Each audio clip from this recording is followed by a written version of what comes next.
I once worked at a company that wrote and maintained an in-house framework. Over the course of 10 years, they probably made around 250 websites and applications with it. And despite many shortcomings, the company kept using their own framework for a simple reason. They were in control. And thanks to that control, they could fine-tune their framework to their own needs without any overhead. Except, in the end, they utterly failed in creating what they originally set out to do. Please like and subscribe.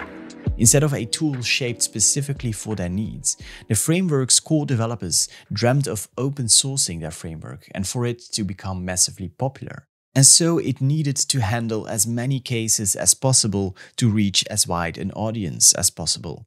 Or so they thought.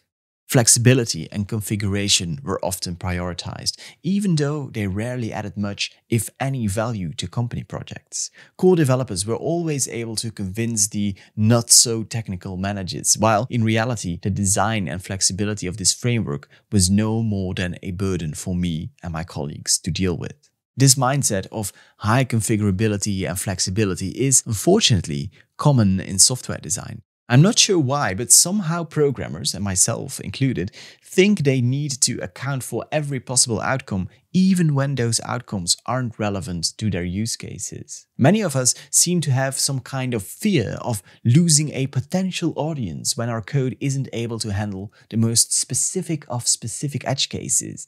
A very counterproductive thought. And so we get entangled in a web of premature abstractions and overconfigurability, with, in the end, no result to show.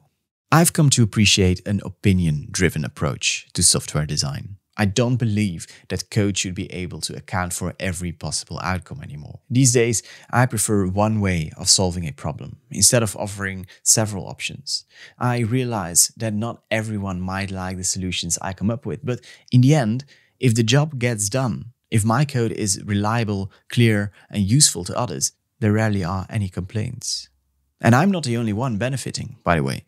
When users of my open source code only get one way of doing something, then they don't have to be worried about micro decisions that wouldn't affect the end result.